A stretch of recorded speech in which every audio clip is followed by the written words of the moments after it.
کا کیا حشر نکلے گا، کباڑا نکل جائے گا۔ جو عربی بنانا چاہے گا اپنے پسند کی چیز عربی بنا لے گا اور کہہ دے گا قال ابو بکر قال ابن عباس، تو وہ عربی بنا دینے سے ہے روایت اس کتاب میں، لیکن اس لیے نہیں ذکر کیا ہے کہ ایکسیپٹ کیا، مان لیا یہ کرنا چاہیے، یہ قابل قبول ہے، بلکہ اس لیے ذکر کیا کہ ایسی ایسی بات مشہور کر دی گئی ہے، ایسے ایسے زچگی قصے لوگ بیان کرتے ہیں، ہوشیار رہو، یہ اس لائق نہیں ہے کہ اس کو قبول کیا جائے۔ اتنی بات تو سمجھ میں آ گئی؟ اگر سمجھ میں آ گئی ہو تو سمجھ لو یہ پوری عمارت جھوٹ کے کھمبے پر کھڑی ہے، جھوٹ پر ہی چلتا ہے، سڑا گلا قصہ کہانی، فلانے ولی فلانے بزرگ۔ ارے دین بزرگوں کے بنایا ہوا ہے کہ دین نبی کا لایا ہوا ہے، اللہ کا بنایا ہوا ہے، انہی کو پتہ نہیں تو تم کو کیسے پتہ لگ گیا؟ صحابہ پہلے نہ جانیں گے کہ حضور کے پیدائش کے ٹائم ایسا ایسا ہوا تھا، تو صحابہ جان ہی نہیں رہے ہیں، اور یا جان رہے ہیں مان نہیں رہے ہیں۔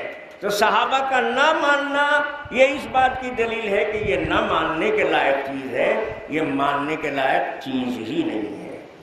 اتنی بات سمجھ میں آ گئی؟ اب اور تھوڑی سی بات اسی سلسلے کی آپ کی خدمت میں عرض کرنے کو جی چاہتا ہے، لیکن اس لیے چھوڑ دیتا ہوں کہ بات اسی پر لمبی ہو جائے گی، تو جہاں مجھے جانا ہے وہاں نہیں پہنچ پاؤں گا، اچھا خاصا وقت چلا گیا اس کے اوپر۔ اسی طرح کی ان کی دلیل ہوا کرتی ہے، اور پرچے چھاپ چھاپ کر جاہل عوام کو الو بناتے ہیں، اور کتاب کی گنتی بڑھانے کے لیے اس سے اس نے نقل کیا، اس سے اس نے نقل کیا، تو 20 کتاب کا حوالہ دے دیا۔ اب بیچارہ جس کی رسائی پہنچ نہیں ہے، باپ رے باپ بتائیے 20 کتاب میں یہ بات ہے لکھی ہوئی، اور لکھی ہوئی کس لیے ہے؟ کنڈم کرنے کے لیے کہ دیکھو ایسا بولا تھا، فلانا ایسا بولا تھا، یہ سب پر بھروسہ مت، یہ سب جھوٹ۔ تو آگے جو لکھا ہوا کہ یہ سب جھوٹ، اس کو چھوڑ دیا، اب بات نقل کر کے وہاں کا حوالہ دے دیا۔ تو اس طرح کے ہاتھ کی صفائی جاہلوں کے درمیان دکھائی جا سکتی ہے۔ ہمارے پاس تو بحمداللہ آپ کتاب اگر دیکھنا چاہیں تو ہمارے لیفٹ ٹاپ میں 60,000 کتاب کا اسٹاک ہے۔ علامہ سیوطی کا فیصلہ، زرقانی کا فیصلہ، اور یہ عبارت حوالہ اگر آپ چاہیں تو حافظ صاحب ہمارے ملیے ان سے، آپ کو لیفٹ ٹاپ پر دکھا دیں گے کتاب کہاں کی چھپی ہوئی ہے، کتنے صفحے پر یہ عبارت ہے، الفاظ کیا ہیں، علماء کا فیصلہ کیا ہے، پھر اس کا اردو بھی چھپ گیا ہے۔ لیکن آپ کو محنت تھوڑے کرنا ہے، آپ کو محنت تو خالی کرنا ہے مٹھائی کھانے پر، اچھلنے کودنے پر، آپ کو علم پر بھی محنت کرنا ہی نہیں ہے۔ تو میرے بنارس کے بھائیوں، تم بہت بھولے بھالے ہو، ہم نے کہا نا کہ یہاں سمجھدار آدمی ملتا نہیں ہے، اگر کوئی سمجھدار ہو تو ایک آدھ پیس ہمارے حوالے کر دینا، ہم لے کے چلے جائیں گے۔ ہم پوری دنیا گھومتے ہیں، اتنے سمجھدار ہم کو نہیں ملے۔ بنارس میں ایسا پھکڑ لوگ ملے کہ روڈ چھاپ مولوی کو سمجھ رکھا ہے کہ بہت بڑا علامہ ہے۔ میں نے تو چیلنج نہیں کیا، اور یہ ہم لوگوں کا مزاج نہیں ہے۔ ہمارے علماء متواضع منکسر مزاج ہوتے ہیں، مغرور ڈینگ مارنے والے نہیں ہوتے ہیں۔ ہم ہی سب سے بڑے ہیں، نہیں، ہم تو دوسروں کا اکرام کرتے ہیں۔ سچ اور سچائی جہاں سے بھی ملے ہم اس کا استقبال کرتے ہیں۔ ہم یہ نہیں دیکھتے ہیں کہ مخالف سے ملی ہے یا موافق سے ملی ہے، یہ ہمارا ذہن نہیں ہے۔ ہم تعصب نہیں کرتے، ہم تو انصاف کی راہ چلتے ہیں، جو بھی انصاف کرے ہم اس کے ساتھ ہیں، اس کی حمایت میں ہیں، سچائی کا ساتھ دیتے ہیں۔ اگر دشمن سچ بولے ہم کو قبول کرنے میں کوئی مذاقہ نہیں ہے، لیکن یہ قافلہ جھوٹوں کا ہے۔ میں نے بتایا تھا خان صاحب نے ہی جھوٹ پر عمارت کھڑی کی، علماء دیوبند کی کتاب سے کچھ یہاں سے کاٹ کے ہواں جوڑ دیا، ہواں سے ہیاں جوڑ دیا، اور ملا جلا کر کے ایک جھوٹ کا پلندہ تیار کر دیا، اور چلے گئے مکے مدینے کے عالموں کو دھوکہ دینے، بغلا بھگت بن کر کے حج کے لیے گئے، حالانکہ حج ان پر فرض نہیں تھا۔ وہ حج تو اپنے ماں باپ کے ساتھ پہلے ہی کر چکے تھے، اب اس وقت جا رہے ہیں حج کرنے، یہ حج فرض نہیں تھا۔ نفل حج کا بہانہ کیا، اب مقصد یہ تھا کہ وہاں کے عالموں کو دھوکہ اگر دے دیں گے، اب وہ میرے فتوی بدستخط کر دیں گے، پھر تو پوری دنیا ہماری حمایت میں آ جائے گی اور علماء دیوبند کی حجامت اچھی خاصی بن جائے گی۔ گئے وہاں بغلا بھگت بن کر کے، ان کا پاؤں چوما، ان کے ہاتھ چومے، ان کے پاس گئے، عاشق رسول بن کر کے، لبادہ اوڑھ کر کے علماء دیوبند کی کاٹ چھانٹ کے عبارت کہنے لگے کہ دیکھیے پورے ہندوستان میں کوئی عالم ہمارے ساتھ نہیں، میں اکیلا آدمی ہوں، سب لوگ وہابی ہو گئے ہیں، سب انہی لوگ کی حمایت کرتے ہیں، تو سب کا ایمان برباد ہو جائے گا۔ اگر آپ ذرا سے میری ہاں میں ہاں ملا دیں گے تو سارے ہندوستان کے مسلمانوں کا ایمان بچ جائے گا۔ تو انہوں نے دیکھا کہ یہ تو اچھا خاصا مولوی بزرگ ٹائپ کا آدمی معلوم ہوتا ہے، اللہ والا بیچارہ امت کی غم میں مر رہا ہے، تو کیا حرج ہے، لاؤ ہم دستخط کر دیتے ہیں، ہم نے تو دیکھا نہیں کتاب۔ تو انہوں نے لکھا کہ اگر ایسا ہو، جیسا یہ نقل کر رہا ہے، اگر ایسا ہو تو کافی ہے، اگر ایسا ہو تو کافی ہے۔ تو جب ایسا ہوگا تب نہ کافی ہوگا، جان بچا لیا۔ ایک علامہ جو مفتی آستان نبویہ تھے، شافع المسلک تھے، حجاز کے اپنے دور کے سب سے بڑے عالم تھے، ان کو تھوڑا سا کھٹکا لگ گیا۔ کھٹکا لگا کیسے؟ دستخط تو کر دیا انہوں نے بھی، تو اب اعلیٰ حضرت نے دیکھا کہ یہ تو پورے حجاز کے سب سے بڑے عالم بزرگ ہیں، آؤ ان کو آؤ اتار لے شیشے میں۔ بس اپنی کتاب الدولۃ المکیہ دکھایا۔ الدولۃ المکیہ عربی میں کتاب ہے، وہ علم غیب کے مسئلے پر۔ ان سے کہا کہ حضرت طرف سے اس پر بھی دستخط کریں گے، یہ کیا چیز ہے؟ تو اس میں تو رسول کے لیے غیب کا علم ثابت کیا گیا ہے۔ انہوں نے کہا یہ تو آدمی فتین معلوم ہوتا ہے، نیا نیا مسئلہ کھڑا کر رہا ہے، دال میں کالا ہے، بزرگ نہیں بڑکا ابلیس ہے۔ انہوں نے کہا کہ وہ فتویٰ جو پہلے دستخط کرایا تھا لاؤ اس کو بھی کاٹیں گے، تو قابل بھروسہ آدمی نہیں ہے، تو فسادی آدمی ہے، نئی نئی بات دین میں تم پیدا کرتا ہے۔ تو جب انہوں نے کہا کہ وہ فتویٰ بھی واپس لاؤ، بھاگ کے جلدہ سے انڈیا چلے آئے، نہیں تو وہ دستخط بھی واپس ہو جاتا۔ تو اب انہوں نے دیکھا کہ اب کیا کرنا چاہیے، یہ جو 420 نکلا، جس کو ہم بہت سمجھا تھا صاف ستھرا، وہ بہت ہی گندا مزاج کا آدمی ہے۔ تو دو کام علامہ سید احمد برزنجی مفتی آستان نبویہ نے اسی وقت کیا۔ ایک کام تو یہ کیا کہ انہوں نے کہا ضرورت کیا ہے یہ کتاب کرنے کی، جن لوگوں کا ایسا عقیدہ ہے، وہ تو ابھی حیات ہیں، زندہ ہیں، تو ڈائریکٹ ہی ہم ان سے ایسے سوالات کر دیں کہ ان کا عقیدہ کھل کے سامنے آ جاوے۔ بس انہوں نے 36 سوالات قائم کر کے عربی میں اور دیوبند بھیج دیا، تم اس مسئلے کے بارے میں بتاؤ، تمہارا کیا خیال ہے، اس کے بارے میں بتاؤ، اس کے بارے میں بتاؤ، 36 سوال۔ تو علماء دیوبند کی طرف سے وکیل بنا دیے گئے علامہ خلیل احمد امبیٹوی رحمۃ اللہ علیہ، انہوں نے اس 36 سوالوں کا عربی میں 36 سوال کا جواب لکھ کر بھیج دیا۔ وہ علامہ سید احمد برزنجی نے بہت بڑا کام کیا، سارے مکے مدینے کے علماء سے تذکرہ کرایا، اور اس کے بعد کہا انہوں نے کہ نہیں ایسے کام نہیں چلے گا، یہ ہے بڑی مکار اور بہت عیار معلوم ہوتا ہے، اس کا علاج پورا ہونا چاہیے۔ وہاں سے پھر وہ فتویٰ، وہ کتاب گئی شام، مصر، الجزائر، اور ساری دنیا اسلام سے دستخط کرا کر کے بھیج دیا دیوبند، لکھ دیا کہ ان کا عقیدہ اہل سنت والجماعت کا عقیدہ ہے، جو پوری دنیا اسلام میں علماء کا عقیدہ ہے، وہی علماء دیوبند کا عقیدہ ہے۔ وہ کتاب المحنت علی المفنت اسی زمانے میں چھپ گئی تھی عربی میں، اب عربی میں بھی چھپ گئی ہے، اردو میں بھی چھپ گئی ہے۔ اور الدولۃ المکیہ کے خلاف علامہ سید احمد برزنجی نے غایت المعمول لکھی۔ غایت المعمول عربی زبان میں ہے، سب سے پہلے احمد رضا خان کے خلاف مخالفت میں، ان کے گمراہ اور بد عقیدہ ہونے پر مفتی آستان نبویہ علامہ سید احمد برزنجی نے کتاب لکھی ہے، 2 کتاب، ایک کا نام ہے تثقیف الکلام اور دوسرے کا نام ہے غایت المعمول فی علم غیب الرسول۔ اس میں انہوں نے دکھایا کہ علم غیب رسول کا عقیدہ یہ غلط ہے اور یہ نئی چیز پر دین میں گھس لڑنا ہے۔ شروع سے صحابہ اور حضور کے زمانے سے آج تک علماء اسلام کا یہ عقیدہ رہا ہے۔ وہ غایت المعمول صرف دیوبند میں اس زمانے میں آئی تھی، وہاں محفوظ تھی۔ اب اللہ کا کرم ہے پاکستان سے غایت المعمول اردو عربی ترجمے کے ساتھ چھپ گئی ہے، مارکیٹ میں ملتی ہے۔ یہ جھگڑا 100 سال سے زیادہ کا ہو گیا۔ سارے بڑے بڑے اس زمانے کے جتنے اہل علم تھے سب نے علماء دیوبند کو سپورٹ کیا۔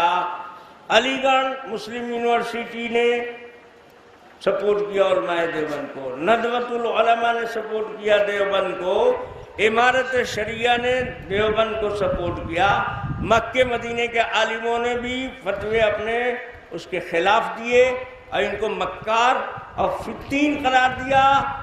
علامہ سید احمد برزنجی کے خوف سے خان صاحب نے وہاں سے جو حسام الحرمین فتویٰ لایا تھا چھپایا نہیں، انتظار میں رہے تو مرے تب چھپوائیں گے، کیونکہ وہ زندہ ہے تو دیوبند تو پیچھے ہٹ جائے گا، وہی میدان میں آ جائیں گے۔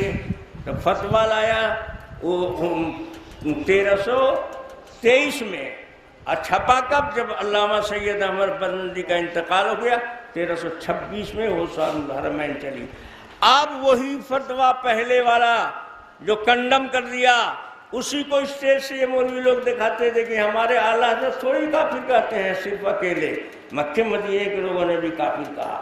اچھا بھائی، مکہ مدینہ والے نے بھی کافر کہا تو تم مکہ مدینہ ابھی ہے دنیا میں کہ نہیں ہے؟ اب کہتے ہو کہ مکہ مدینے جاؤ گے تو ان کے پیچھے نماز مت پڑھنا،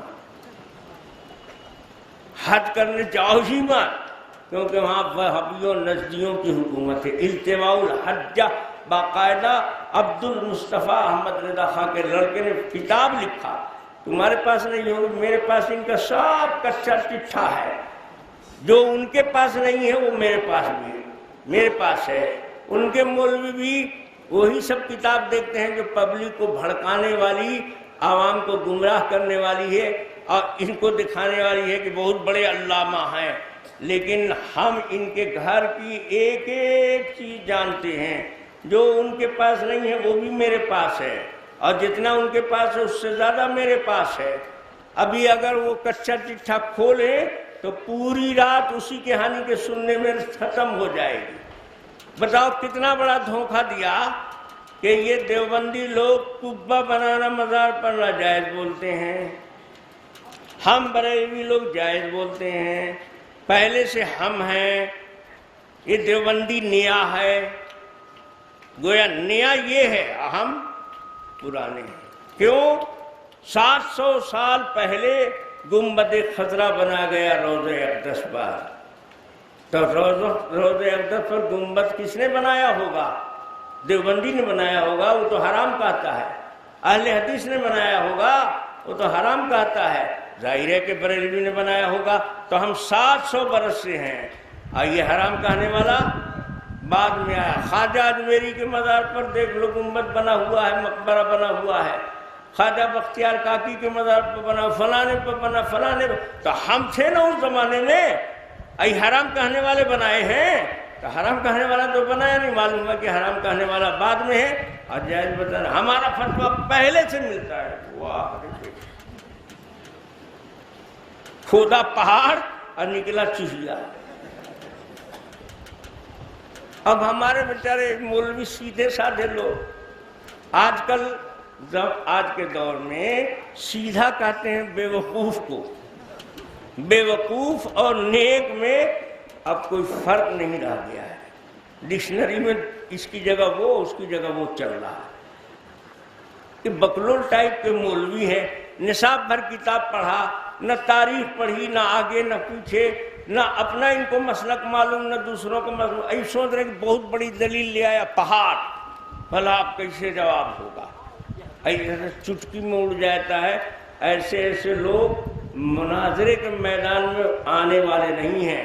اگر تمہارا جی چاہے تم تجربہ کر کے دیکھ لو، جو چیلنج کر کے گیا ہے تم اس سے تحریری چیلنج لو، اور پیسہ جتنا اعلان کیا اتنا پیسہ جمع کروا لو اور ایک جج مقرر کر لو اور دونوں آدمی کو جمع کر دو، دونوں اپنی بات اس کے سامنے پوری بات مکمل رکھ رہے ہیں، جو جج فیصلہ دے دے اس پر اتفاق کر لو، اتحاد پیدا ہو جائے گا۔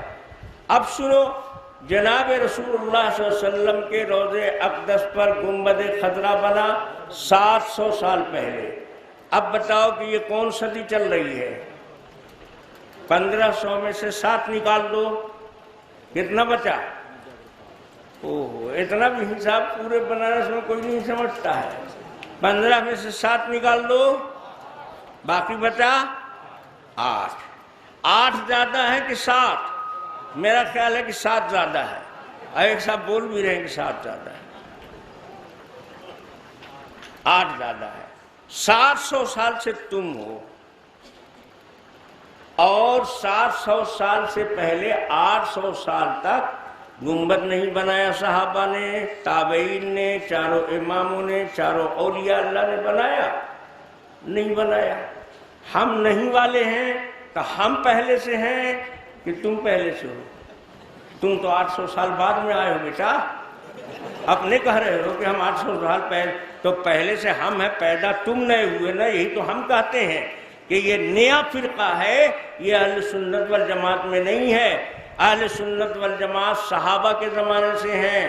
ناجی فرقہ اللہ کے نبی نے بتایا، مانا علیہ واصحابی، جس طریقے پر میں ہوں میرے صحابہ ہیں، اس طریقے پر جو قائم رہے گا اس کا نام اہل سنت والجماعت ہوگا، وہی نجات پائے گا۔ تو تم کو تو یہ دکھانا چاہیے کہ اللہ کے نبی نے دیکھیے بدر کے شہیدوں کے مزار پر اتنا قبت تعمیر کر دیا تھا، اور خود حضور کے بعد صحابہ نے نبی کے قبر پر عمارت بنا دیا تھا۔ بنایا نہ صحابی نے، نہ تابعین نے، نہ تبع تابعین نے، نہ چاروں اماموں نے اور نہ چاروں پیروں نے بنایا، تو کس نے؟ بادشاہوں نے بنایا، حتیٰ کہ غیر مسلم نواب اور ذمہ داروں نے بزرگوں کے مزار پر عمارت کھڑی کر دی۔ تو تم چل رہے ہو بادشاہوں کے طریقے پر، نوابوں کے طریقے پر، دوسری قوم کے طریقے پر۔ تم کہتے ہو کہ ہم جلوس نکالیں گے، ہم چھٹی منائیں گے، ہم عید میلاد النبی کریں گے، گاندھی جینتی ہو سکتی ہے، تو کیا میرے نبی گاندھی جی سے بھی گئے گزرے تھے؟ عید میلاد النبی بھی ہوگی۔ اللہ کے نبی نے بتا دیا تھا کہ جب تم دوسری قوموں کے طریقے پر چلنے لگو گے، سمجھ جاؤ قیامت آنے والی ہے اور ہم سے تمہارا رشتہ کٹ جائے گا۔ لَتَتَّبِعُنَّ سُنَنَ مَنْ قَبْلَكُمْ، تم پیروی کرنے لگو گے قیامت کے قریب دوسری قوموں اور دوسری فرقوں اور دوسرے شریعت والوں اور دین والوں کی، اور وہی تم آج کر رہے ہو۔ کبھی شیعہ سے لے لیا، کبھی قادیانی سے لے لیا، چندے سے ایک مذہب کھڑا کر لیا، کھانے پکانے والا۔ تو یہ مذہب نیا ہے، 700 سال پہلے کیا بھی کس نے؟ تو بادشاہ نے مقبرہ بنوا دیا، فلانے نے مزار پر گنبد کھڑا کر دیا۔ تو اس سے کیا تم ثابت کرنا چاہتے ہو؟ اس سے تم پہلے ہو گئے، تم تو 800 سال کے بعد جنم لیے ہو بیٹا، ابھی تو 700 بھی تمہارا پورا نہیں ہوا ہے اور تم ہم سے پرانے ہو گئے۔ بتاؤ، اگر یہ عرس چادر گاگر کا سلسلہ رہتا تو رسول پاک صلی اللہ علیہ وسلم کے مزار پر صدیق اکبر عرس نہیں کرتے، چادر نہیں چڑھاتے۔ آپ یہ لوگ بہکاتے ہیں کہ یار وہاں کیسے کرو گے بھائی، وہاں تو نجدیوں کی حکومت ہے، یہ نجدی لوگ عرس کرنے لیں گے، چادر گاگر، یہ سب کافر وابڑے، یہ سب گستاخ رسول ہیں۔ ہم پوچھتے ہیں بتاؤ، آج نجدیوں کی حکومت ہے، حضرت ابوبکر کی خلافت میں بھی نجدیوں کا اقتدار تھا۔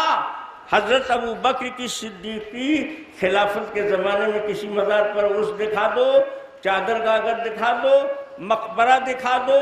اللہ کے نبی سے مسلم شریف میں حدیث موجود ہے، حضرت علی کہتے ہیں میں تم کو بھیج رہا ہوں اس کام پر جس کام پر نبی نے مجھ کو بھیجا تھا۔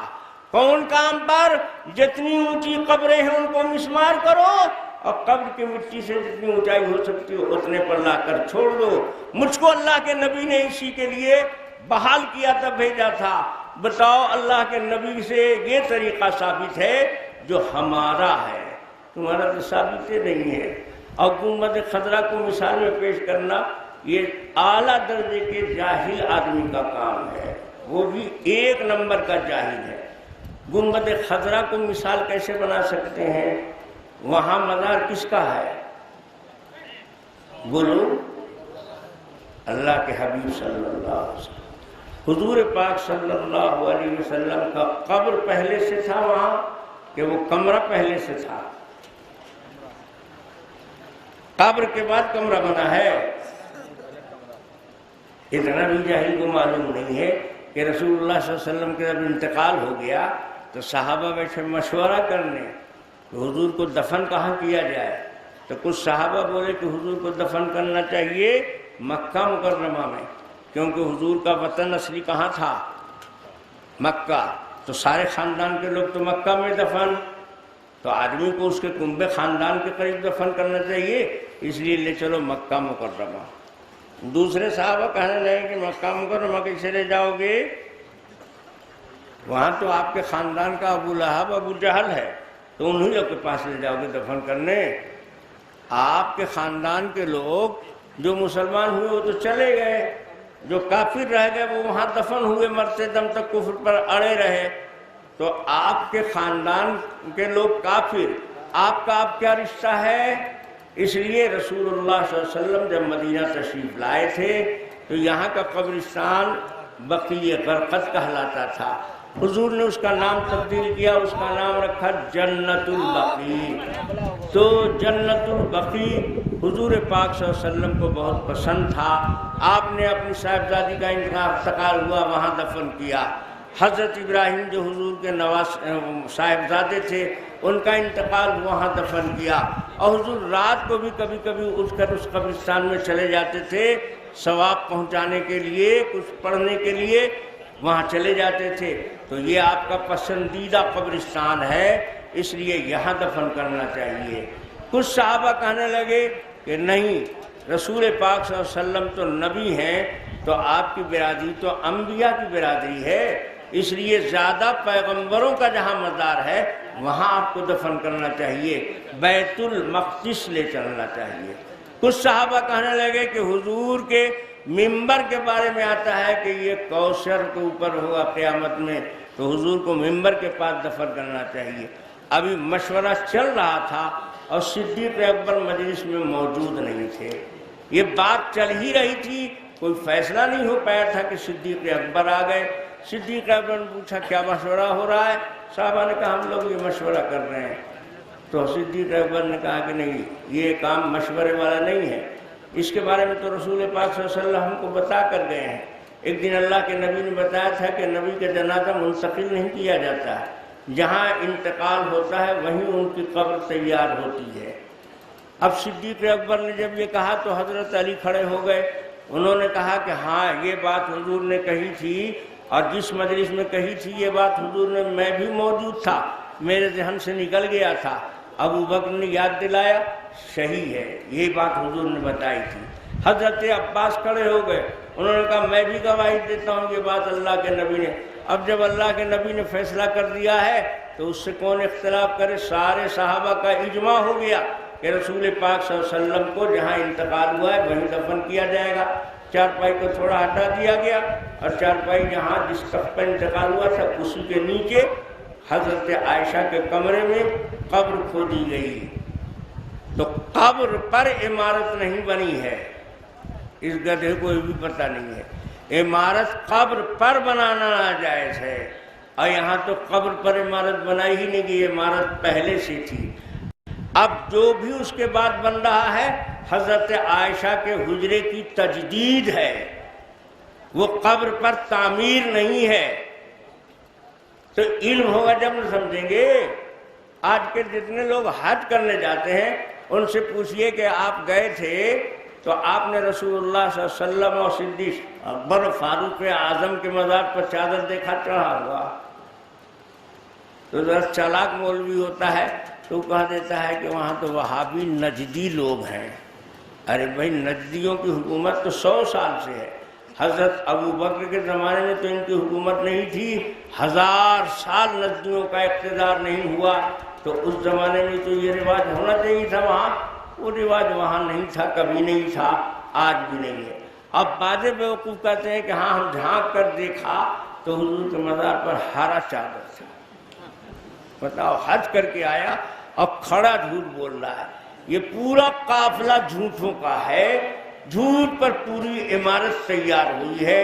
کتابوں کا حوالہ غلط دیں گے، اسی طرح کا حوالہ دیں گے، اٹکٹا اپنے مطلب والا لے لیں گے، وہیں پر لکھا ہوا یہ بات کنڈم ہے، یہ بات قبول نہیں کی ہے، وہ نقل نہیں کریں گے، تاکہ جاہل آدمی سمجھے کہ باپ رے باپ بتائیے یہ دیوبندی لوگ کتنے دشمن ہیں علم کے، اتنی کتاب میں بات لکھی ہوئی ان کو نظریں نہیں آ رہا ہے، اور یہ کتنے بڑے علامہ ہیں بتائیے، ایک بات کے لیے 12 کتاب کا حوالہ دے دیا۔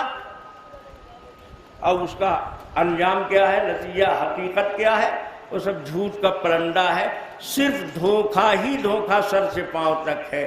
کوئی مائی کا لال بریلوی عالم یہ جھنڈا گاڑنے کی روایت کو کسی ایک محدث کے حوالے سے دکھا دے نقل کر کے کہ یہ روایت ہے اور اس کو فلاں محدث نے صحیح کہا ہے۔ جس نے بھی روایت نقل کیا ہے یا تو چپکے سے خاموش رہ گیا کہ سمجھنے والے خود سمجھ لیں گے، اور یا صاف کلیئر کر دیا کہ یہ بات غلط ہے، جھوٹ ہے، گڑھی ہوئی ہے، من گڑھت ہے، تو آگے والا من گڑھت جو لکھا وہ چھوڑ دیا اور کتاب کا صفحہ نمبر اور جلد نمبر حوالے میں دے دیا تاکہ لوگ دیکھیں۔ بتائیے جھوٹ بات ہوتی تو صفحہ اور پیج اور عبارت بھی نقل کرتے۔ میرے دوستوں، میرے بزرگوں، یہ عالمانہ فریب ہے۔ عورت دیکھو حدیث میں یہ سب مل جائے گا تم کو، عورت دھوکہ دینے نبی کو چاہ رہی ہے، ایسا پوائنٹ حضور کے پاس نقل کیا کہ اگر ہمارے جیسا آدمی ہوتا تو بدگمان ہو جاتا۔ بتائیے کوئی آدمی ہے کسی کرم کا، نماز پڑھنے سے روکتا ہے، روزہ رکھنے سے روزہ خراب کر دیتا ہے، فجر کی نماز صبح کے بعد، فجر کی نماز سورج نکلنے کے بعد پڑھتا ہے۔ یہ کاروائی اعلیٰ حضرت والی اس عورت نے چلا، وہ صحابیہ تھی لیکن مرد کے خلاف ماحول بنانے کے لیے طے کیا اس نے، تو جھوٹ بھی نہیں بولی اور چاہا کہ ہم حضور کا ذہن اور صحابہ کا ذہن اپنی طرف کر لیں اور ان سے بدگمان کر دیں۔ جب رسول پاک صلی اللہ علیہ وسلم نے دوسرے فریق سے پوچھا تو دوسرے فریق نے جب بات رکھا تو وہ بات آئینے کی طرح آ گئی کہ سچائی اس کے ساتھ نہیں ہے، مرد کے ساتھ ہے۔ یہی حال خان صاحب نے کیا ہے اور یہی حال آج تک جب ان کے چیلے چپاتے اسی ڈگر پر چلتے چلے آ رہے ہیں۔ تیز تیر مار لیا اور شکار کر لیا اور شیر کو پٹک دیا اور یہ کر دیا اور وہ کر دیا۔ ارے کر دیا بھائی تو ہاتھ کنگن کو آرسی کیا ہے؟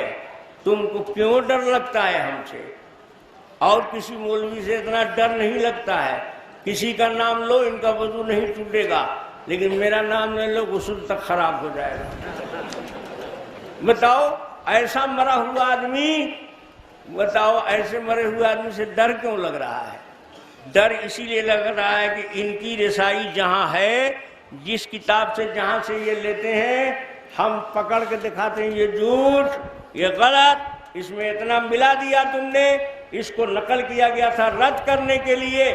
قرآن پاک میں لکھا ہوا ہے کہ اللہ کے بیٹا ہے، اللہ کے بیٹا ہے، قرآن میں لکھا ہوا ہے۔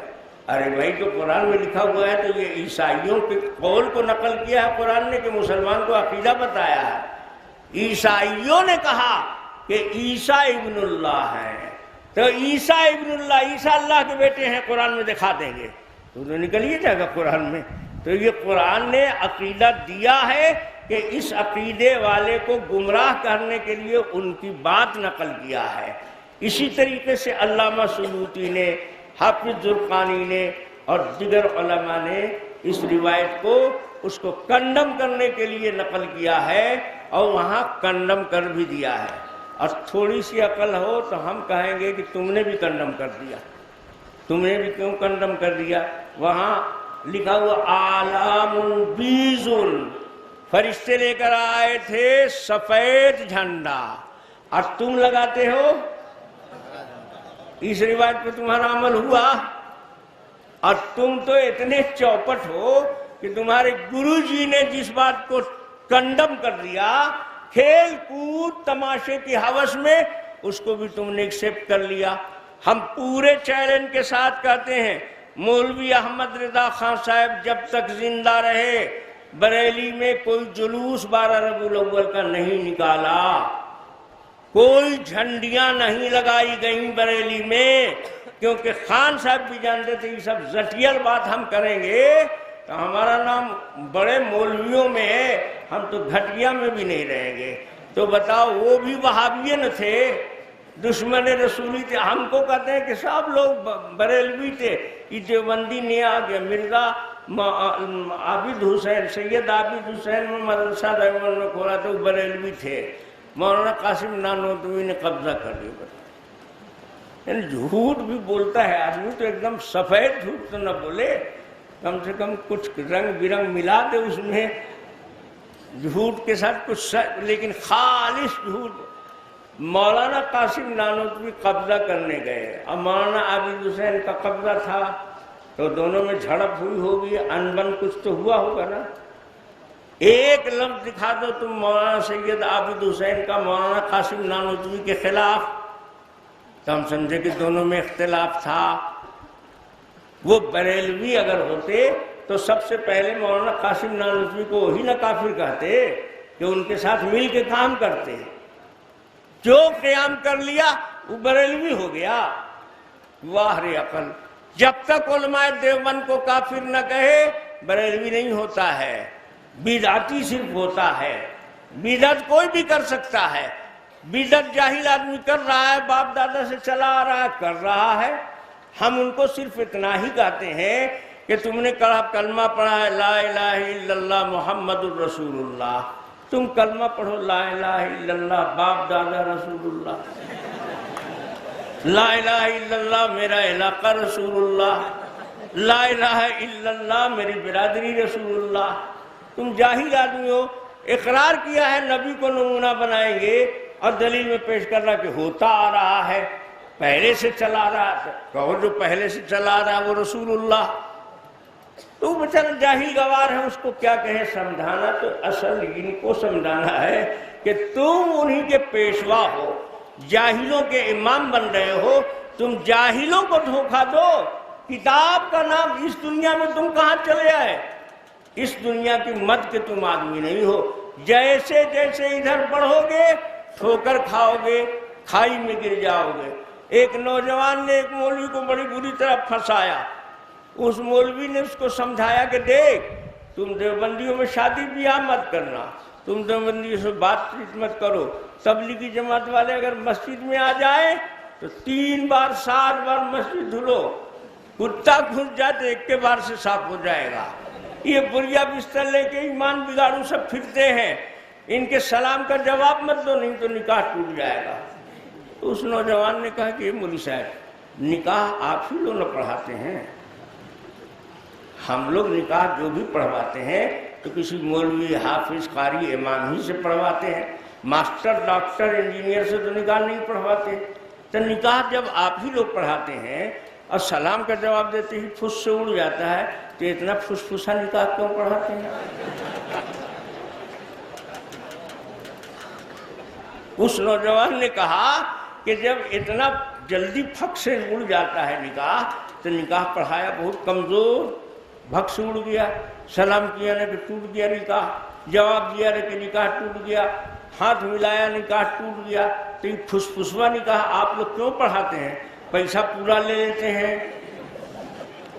تو اب آج سے ہم لوگ بھی طے کریں گے کہ پھسپھسوا نکاح پڑھانے والوں سے نکاح نہ پڑھاویں، ایسا مولوی حافظ قاری تلاش کریں گے جو مضبوط نکاح پڑھاوے۔ اس نوجوان نے بالکل صحیح پکڑ لیا تو 100 بار ٹوٹ جائے گا۔ ارے بھائی نکاح ٹوٹ گیا، توڑ تو تم دیے، اب بتاؤ جوڑا نہیں، نکاح ٹوٹ گیا، اب آگے تو کوئی کاروائی تم کرتے نہیں ہو، خالی مسئلہ بتا دیا ٹوٹ گیا تو مسئلہ بتا دیا نکاح ٹوٹ گیا، اس کے بعد میاں بیوی ایک کے ساتھ ہے تو اب جتنی اولاد پیدا ہو رہی ہے سب حرامی نہ ہو رہی ہے، ہر گھر میں زنا ہو رہا ہے، تو تم کو زناکار بدکار حرامی بتا رہا ہے، تو ایسے مولوی سے مت نکاح پڑھاؤ۔ ہمارے عالم حافظ قاری کو لے جاؤ، خدا کی قسم پیسہ کم دو چاہے زیادہ دو، نکاح پڑھائے گا کہ اسٹیل کا باپ ہو جائے گا۔ نکاح پڑھوا لو ہمارے مولوی سے، اور پروین تگاڑیا کے آنکھ میں ہاتھ ڈال کے بات کرو، کیا مجال کے ٹوٹ جائے، درار تک نہیں آئے گا۔ یہ ٹھگو مولوی ہے، تم کو بے وقوف بنا رہا ہے۔ ہمارے یہاں ایک مولوی مدرسہ اشرفیہ سے پڑھ کر آیا، جنگل کا گاؤں دیہات، پڑھا لکھا آدمی ادھر تھا نہیں۔ اس مولوی نے فتور پھیلانا شروع کیا کہ دیکھو اللہ نے ہم کو عالم بنا دیا تو تمہارے گاؤں کا مرتبہ کتنا بلند ہو گیا۔ جو گاؤں پہلے سے ترقی یافتہ تھا، عالم علماء والا تھا، اب تمہارا گاؤں بھی اس کے ٹکر کا ہو گیا نا۔ تم جاہل لوگ تھے گوار، جنازہ پڑھانے والا نہیں ملتا تھا، دوسرے گاؤں سے بلاتے تھے تب جنازہ پوچھتا تھا۔ اب تمہارے گاؤں میں کوئی جنازہ دیر سے اٹھے گا، ہم پڑھانے والے موجود ہیں۔ تو اتنی بڑی نعمت اللہ نے تم کو دیا تو اس کا شکر نہیں مناؤ گے؟ تو سب گاؤں والے ان کا ضرور منائیں گے۔ تو کہا جشن نکلے گا، جشن۔ اب 4 نوجوان دیکھا کہ وہ جشن نکلے گا تو کچھ کھانے پکانے کا آئٹم تو ضرور بنے گا، اس میں پیسہ ویسہ ٹھنڈا ہوگا، تو اس میں گھسو، کچھ ہاتھ لگے گا۔ بس 10 لڑکا اس مولوی کے ساتھ ہو گیا، جشن منایا جائے گا۔ تو بڑے بوڑھوں نے کہا کہ ارے مولوی جشن منانے کو کہتا ہے تو آخر اس کا بجٹ وجٹ کچھ بتائے گا؟ تو نوجوان نے کہا کہ ہاں بتائیں گے مولوی صاحب اگلے جمعے کو۔ اگلے جمعے تک 10 نوجوانوں سے پیکٹ ہو گیا۔ مولوی صاحب نے کہا کہ جشن منایا جائے گا، اللہ کی اتنی بڑی نعمت ملی ہے اس گاؤں کو، اس کے شکریہ میں جشن بنے گا، 1 لاکھ روپیہ خرچ ہوگا۔ تو اب یہ نوجوان بڑا 1 لاکھ روپیہ ایک چھوٹے سے گاؤں سے، غریب گھر کے لوگوں سے کہاں سے وصول ہوگا؟ یہ مولویہ کچھ سوچتا سمجھتا نہیں ہے، بٹورنے کے پھیر میں ہے، ہم لوگ کبھی پھیر میں ڈال دے گا یہ۔ تو بڑے بوڑھوں نے کہا کہ ارے نوجوان صاحب تم لوگ جوش میں ہوش کھوئے بیٹھا ہے، یہ مولوی کے پیچھے کہا ہے کہ تم لوگ لگا ہوا ہے؟ یہ 1 لاکھ روپیہ بتائیے، اس گاؤں سے جشن منانے کے لیے یہ گاؤں 1 لاکھ روپیہ دے گا؟ تو نوجوان نے مولوی صاحب سے کہا کہ مولوی صاحب ایسے بولیے گا بات تو سب لوگ سمجھدار آپ کے خلاف ہو جائیں گے۔ دیکھیے سب بابا دادا ہم لوگ کو روک رہے ہیں کہ مولوی کے چکر میں مت پڑو۔ تو ان کا ہم نہ کریں گے، سمجھائیں گے۔ کہا سمجھائیے گا کہ غریب گاؤں 1 لاکھ روپیہ کہاں سے لائے گا؟ کہا ہر جمعے کو ہم انجیکشن دیں گے اور گھر گھر میں تم ڈھوک کر کے ماں بہن سے بھی بٹورو، 1 لاکھ روپیہ آ جائے گا۔ اس نے ہر جمعے کو تقریر جشن کی فضیلت پر، شکریہ کی فضیلت پر، اللہ کی اتنی بڑی نعمت ملی، یہ ہوا وہ ہوا، خوب جوش دلایا۔ اور لڑکوں نے بھی گھر گھر گھس کے دباؤ ڈال ڈال کر کے ماں بہن سے بھی پیسہ لیا، 1 لاکھ جمع ہو گیا۔ 1 لاکھ جب جمع ہو گیا تو اب کون تاریخ کو جشن منائیں گے؟ تاریخ ڈکلیئر نہیں کر رہے ہیں۔ 2-3 جمعہ پار ہو گیا تو بڑے بوڑھوں نے کہا کہ ارے مولویا بہت فطرتی معلوم ہوتا ہے، تم لوگ کاہے کو اس کے چکر میں پڑا ہوا ہے؟ 1 لاکھ کا بجٹ بتایا تھا تو 1 لاکھ جمع ہو گیا نا، اب ڈھکار لے رہا ہے، بول رہا ہے کہ کون تاریخ کو جشن منایا جائے گا، بولوے نہیں کرے گا، وہ 1 لاکھ روپیہ اینٹھ لیا۔ تو آدھے نوجوان ہٹ گئے کہ ارے باپ رے باپ، لگتا ہے بڑے بوڑھے ٹھیک کہہ رہے تھے، یہ ہم لوگ کو بھی بدنام کرا دے گا۔ اور آدھے سودے بچے رہ گئے، ان لوگوں نے جا کے کانا پھسکی کر کے مولوی صاحب کو سمجھایا، مولوی صاحب اتنا کھل کر کے آپ بدنیتی کریں گے تو سب لوگ سمجھ جائیں گے، اب تاریخ کا اعلان کرتے ہیں۔ ہر تاریخ کیسے اعلان کریں؟ پورے ہندوستان کے بڑے بڑے عالموں سے، نعت خواں شاعروں سے رابطہ کر رہے ہیں، کسی کا وقت خالی نہیں ہے تو تاریخ کیسے طے کر دیں؟ ٹھہرو اب تاریخ طے کریں گے۔ آدھے میں سے اور آدھا چھٹ گئے کہ ارے بڑے بوڑھے ٹھیک کہہ رہے تھے، اس کی نیت خراب ہے۔ جب اس نے دیکھا کہ ایک نکل جائے گا ہاتھ سے تو ایک بیگ جمعے کو اعلان کر دیا کہ بھائی ہم اتنے دنوں سے بڑے بڑے ہندوستان کے عالموں سے، شاعروں سے رابطے میں رہے، کسی کا ٹائم خالی نہیں ہے، تو آخر ہم کتنے دن تک چالتے رہیں گے؟ فلاں تاریخ کو جشن منایا جائے گا، تاریخ آؤٹ ہو۔ اب 4-5 نوجوان پیچھے لگے کہ بس اب تو بات سچی ہے۔ دھیرے دھیرے وہ تاریخ بھی آنے لگا، 2-3 دن رہ گیا تو ان لوگوں نے کہا کہ ارے کوئی پوسٹر بھی نہیں چھپ رہا ہے، کیسا جشن ہے بھائی؟ اب 2 دن ٹائم ہے تو مولوی کو پکڑا کہ کیا پوسٹر چھپے گا جشن منانے کے بعد؟ اب اعلان کر دیا اور کوئی اشتہار ہے نہ پوسٹر ہے۔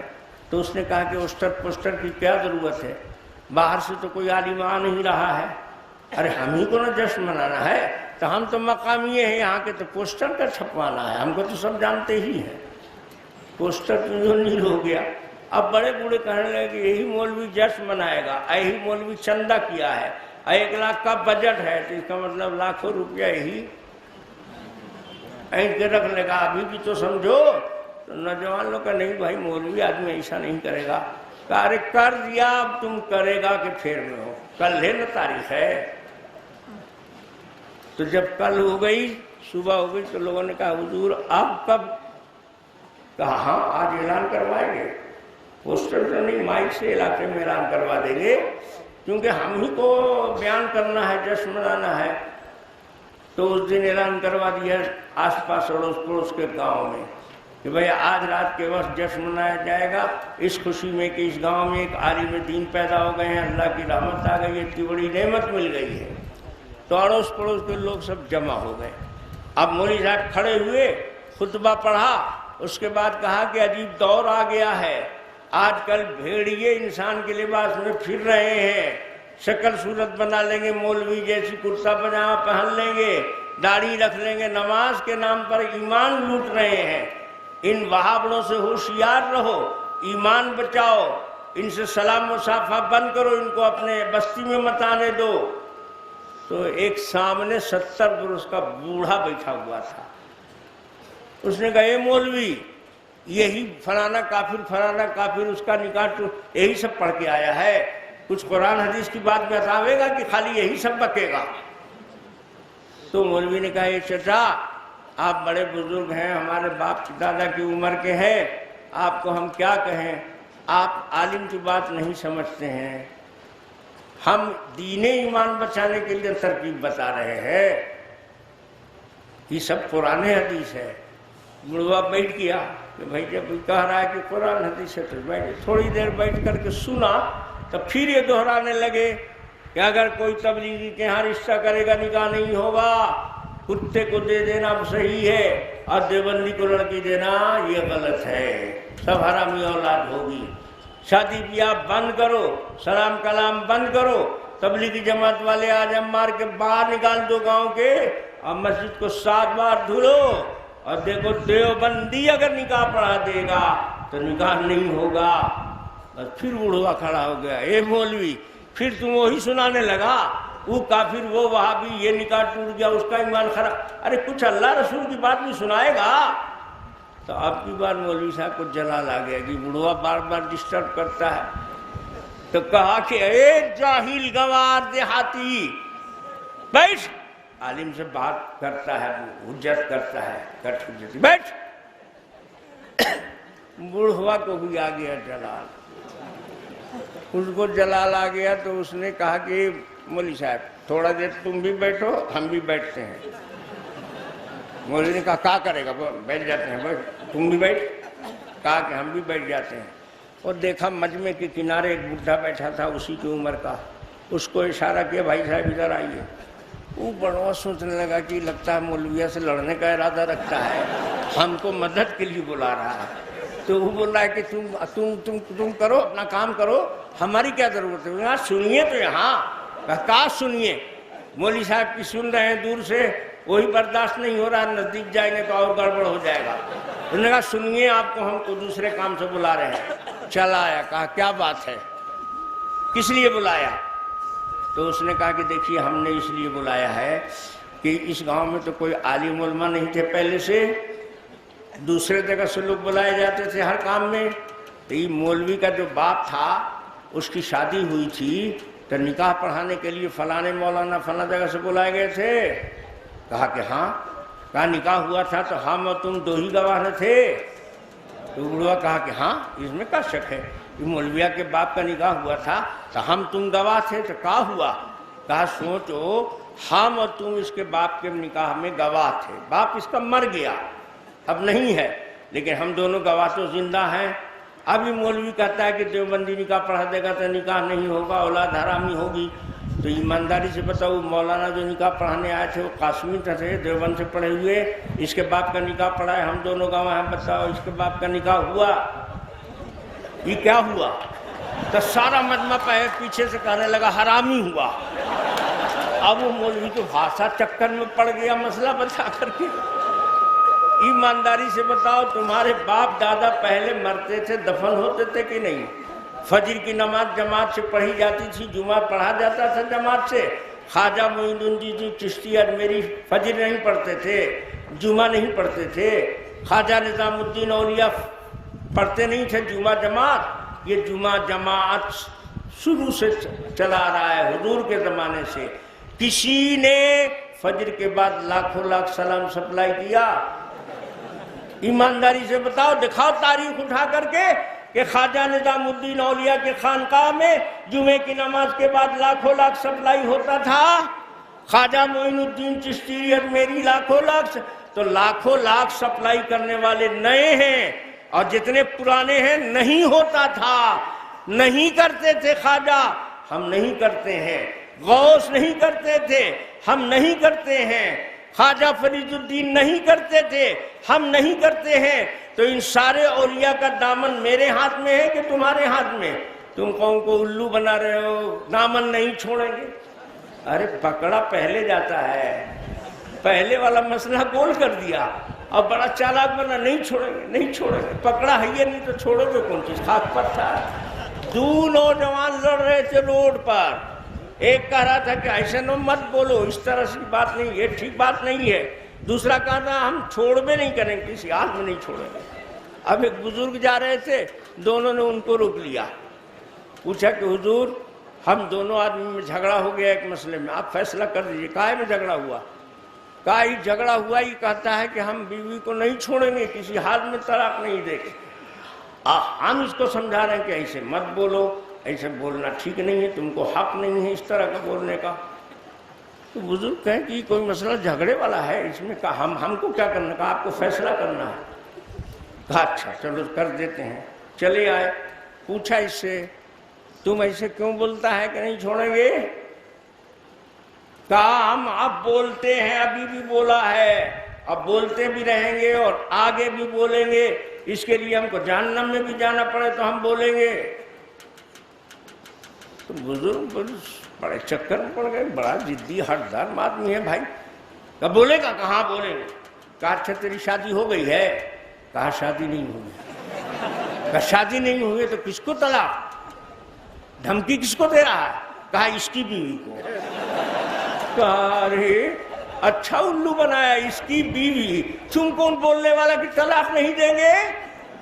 تو اس کو حق ہے بولنے کا؟ بتائیے، اولیاء کا غوث کا دامن پکڑا ہم نے، کہتے نہیں چھوڑیں گے۔ ارے بیٹے تم پکڑ بھی تو لو، غوث کا دامن پکڑو، نمازی بن جاؤ، خواجہ کا دامن پکڑو، داڑھی والے بن جاؤ۔ ان لوگوں کا دامن پکڑو گے تو نہ وہاں قیام ملے گا، نہ وہاں فاتحے کا جھنجھٹ ملے گا، نہ عرس قوالی ملے گی۔ خواجہ معین الدین چشتی اجمیری کے پیر پہلے تھے کہ یہ پیر سے پہلے تھے؟ ان کے پیر پہلے۔ شیخ عثمان ہارونی کا انتقال ہو گیا، خواجہ معین الدین چشتی اجمیری ابھی زندہ ہے۔ دکھاؤ خواجہ صاحب نے اپنے پیر کے مزار پر کبھی عرس کیا؟ کبھی چادر لے کر گئے چڑھانے؟ خواجہ نے نہیں کیا، ہم نہیں کرتے ہیں۔ تو دامن ان کا میرے ہاتھ میں ہے کہ تیرے ہاتھ میں؟ میری بیوی کو کہتا ہے طلاق نہیں دیں گے، تو دوسرا لوگ سمجھتے ہیں باپ رے بڑی شادی شدہ ہے بھائی، بڑی خوبصورت بیوی ہے، کہ چھوڑے گا نہیں کسی حال میں۔ حالانکہ یہ بیوی والا ہے یہ نہیں ہے۔ غوث، خواجہ، قطب، ابدال سب سنت پر عمل کرنے والے تھے، نبی کے طریقے پر چلنے والے تھے۔ ہم اہل سنت والجماعت ہے، جو کام نبی نے نہیں کیا ہم نہیں کریں گے۔ صدیق اکبر نے جلوس نہیں نکالا، عید میلاد النبی نہیں منائی، ہم نہیں منائیں گے۔ تمہارے جیسے پاگل و دیوانے نہیں ہیں۔ ایمانداری سے بتاؤ، اگر آج اللہ تعالیٰ قیامت میں تو زندہ کر ہی دیں گے، اگر آج ہی صحابہ کو زندہ کر دیں اور ان کا تمہارا مقابلہ ہو جائے، پوچھا جائے کہ تم بڑے عاشق رسول ہو، نبی کے قدرداں ہو کہ یہ لو، تو یہ لوگ کہہ دیں گے یہ لو، یہ لوگ کو تو پیچھے بہت پیچھے کر دیا ہے۔ یہ ہیں ماننے والے. یہ سب تو گستاخ رسول ہیں. یہ کہاں عید میلاد النبی مناتے تھے؟ ہم مناتے ہیں، ہم بڑے ہیں ان سے. ہم کہتے ہیں بھائی یہ سب گھمنڈ غرور کا راستہ ہے. ان سے بڑا نہ عاشق پیدا ہوا ہے اور نہ قیامت کی صبح تک پیدا ہوگا. ہم انہی کے طریقے پر چلیں گے. جو کام انہوں نے ایکسیپٹ نہیں کیا، جس بات کو علم رہتے ہوئے عمل میں نہیں لایا یا علم ہی نہیں تھا، تو آج تمہارے پاس علم کہاں سے آ گیا؟ صدیق اکبر نہیں جانتے تھے اس حدیث کو، جھنڈا پھہرانے والی کو. تمہارے پاس نبی کا موبائل نمبر مل گیا ہے کہ ڈائریکٹ کال بک کر دیا.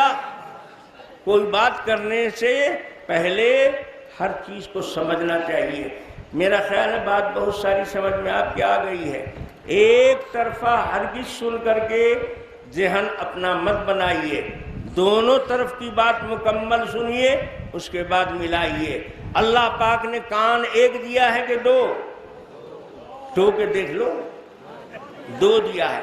اور دونوں دو اپوزٹ سائڈ میں کھولا ہے کہ دونوں کان ایک کے سائڈ لگا دیا ہے؟ کان اللہ نے بنایا دونوں دو مخالف جہت میں کھول دیا. ٹیلی فون کا ریسیور نہیں کہ ایک کے ساتھ سانٹ دیا ہو. اس لیے کہ ادھر کی بھی سنو اور ادھر کی بھی سنو، دونوں طرف کی سنو گے. جج ہم نے بیچ میں رکھ دیا ہے، دونوں کان کے بیچ میں دماغ ہے، عقل ہے. دونوں آواز جائے گی، جج فیصلہ کر دے گا کہ یہ کوے کی آواز ہے، یہ بلبل کی آواز ہے، اس کو ایکسیپٹ کرو، اس کو رد کر لو. دونوں طرف کی سنو گے، بات سمجھو گے، تولو گے، ملاؤ گے. انشاءاللہ باطل میں دم نہیں ہے کہ وہ ٹک جائے. وہ تمہارے دماغ فیصلہ کر دے گا کہ یہ غلط ہے، یہ جھوٹ ہے، یہ صحیح ہے.